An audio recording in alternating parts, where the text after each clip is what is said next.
Hi guys! Magandang gabi. Welcome back po dito sa Gandara SRU channel for showbiz update.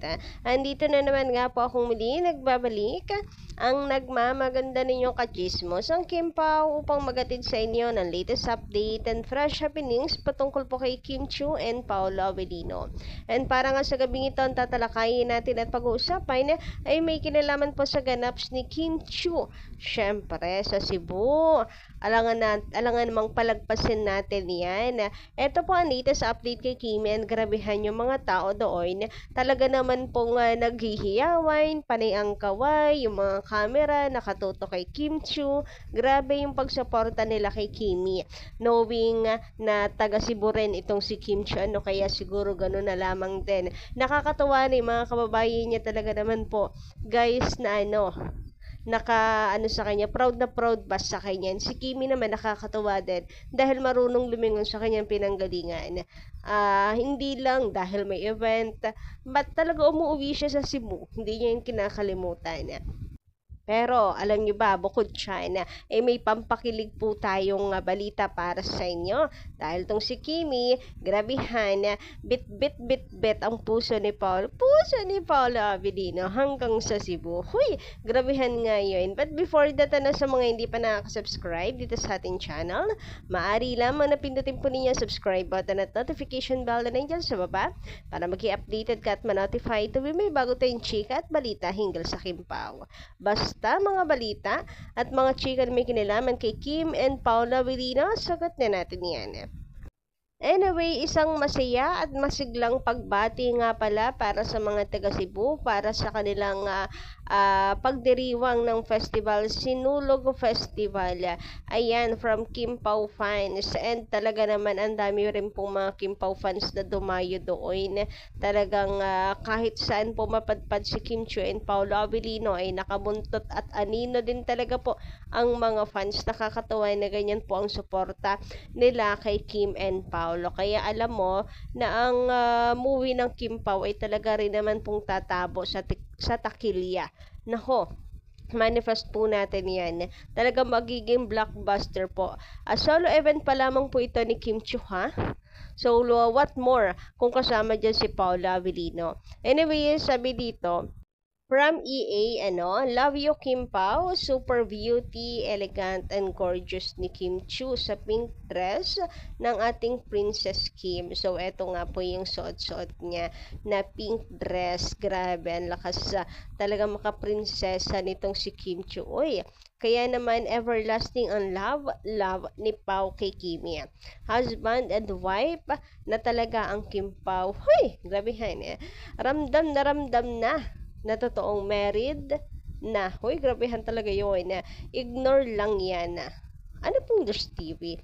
Gandara po, gandara. Solid Kim Pao. Perfect couple and partner. Solid Kim Pao. Forever. Sweetness overload. Hindi na mapaghihiwalay. Taling-tali na ang Kim Pao. Proud and approve both families ng Kim Pao. Ang sweet ng Kim Pao, alagang-alaga. Ang isa't isa. True love. Great love and everlasting love forever. Kim Pao, all the best and happiness forever. Good luck and God bless Kim Pao. Destiny, talaga, destiny gift of God to Kim Pao. Grabehan naman talaga sa papuso itong si EA, Talagang sobrang mahal na mahal po ang Kim Pao. Kitang-kita niyo naman namumula ang kanya pong komento. Anyway, speaking of tinali na or taling-tali na ang Kim Pao, eto nga po si Kim Chiu guys kanina sa sa Cebu sa Sinulog Festival. So, syempre, normal naman po sa mga fans na hanapin sa kanya si Paolo Avellino. And game na game din naman si Kimi talaga po at pinagbibigyan ng mga fans. Talagang kahit magkahiwalay ang Kim Pao, nagpapakilig pa rin talaga. At eto nga, ang napakagandang sagot ni Kim Chiu sa mga fans. Alam mo, mahal na mahal niya ang mga fans, Hindi po niya talaga nakakalimutan. So, grabe yung pakilig nitong si Kim Chiu kasi ang sagot niya ay nasa puso niya. Huy, kulang na lang, nasa puso niya, natutulog, nagkakape. Kaya alam niyo na guys ha, occupied na po ang puso ni Kim Chu. Nandun na po si Paolo Avellino. Hindi na po kasya para po sa mga bibisita pa. Uy, ang puso ni Kim ay kay Paolo Avellino lang. Uy, dineklara ba naman na kinunclude na pinangunahan si Kim Chu. Pero ito nga yung video guys, nakakakilig. Napakasimple lang nito no, pero sobra pong nakakakilig. Syempre galing ba naman kay Kim Chu.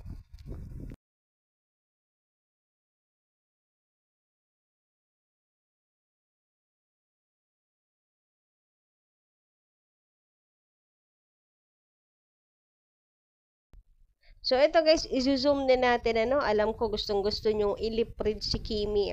So, ayun na nga, naghihiyawan ng mga tao, hinahanap si Paolo Avellino, and sabi niya, nandiri, tama ba ako? Sa Bisaya? Hindi tayo marunong pero, ayun, pagkakaintindi natin, nandito sa puso ko, since yung turo ni Kim Chu. O, diba? Pati siya kinikilig din sa sarili niyang love team Kinikilig kay Paolo Avellino. Samantala, mas lalo naman pong hinangaan na si Kim Chiu sa pagiging natural nito, walang arte. Dahil, ayan, kung saan abutin ng gutom, for the go. Ayan, talagang subo kung subo itong si Kimi. Huwag kayong dyan, huwag kayong epal dyan, gutom ako, ganon. Talagang makikita at makikilala mo talaga ang tunay na Kim Chiu dito guys. Simple lang, walang arte, talagang masiyahin lang po talaga siyang tao. Sabi nga ni Kim Chiu, sabi nga ni Paolo Avellino, talaga namang napapasaya ni Kim lahat ng tao sa paligid niya kasi super bubbly. And masaya talaga siya, inamin niya na kapag andyan si Kim Chiu, pag nakikita niya si Kim.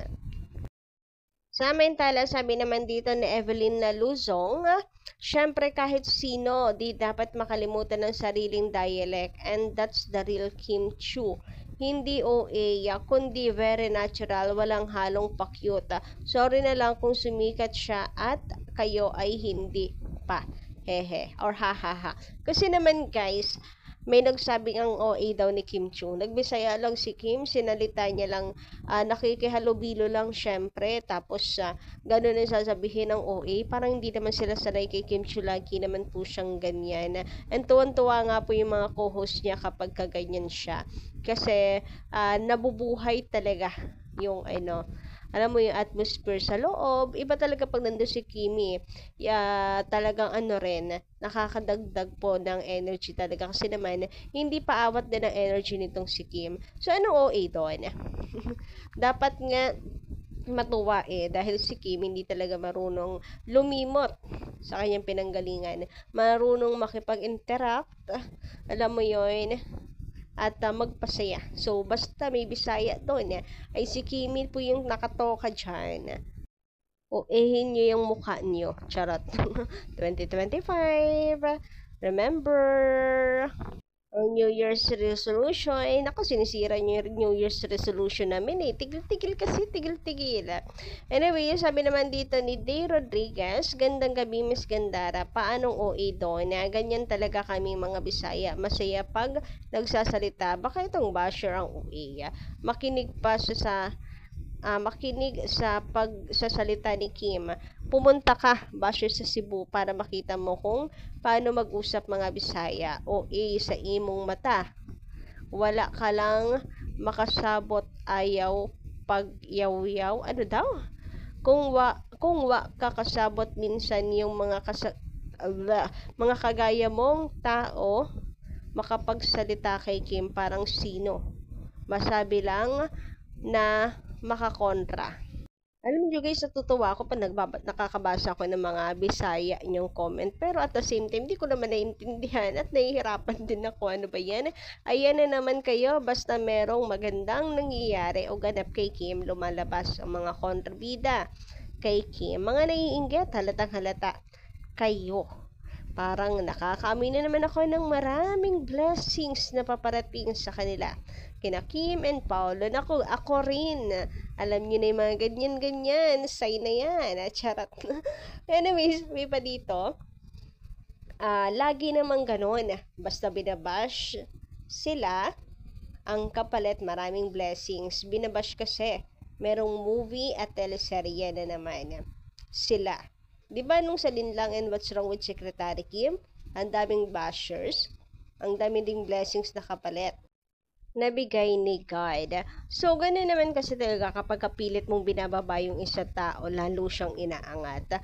And ganun si Kim Chiu and Paolo kasi hindi rin naman po talaga pumapatol si Kim at si Pawa, kaya blessings lang yung kapalit sa kanila. Anyway guys, hanggang dito lang muna ng ating update. Maraming salamat sa inyong pakikinig. Thank you so much again sa pakikisubaybay. And don't forget to click the subscribe button and notification bell for more updates.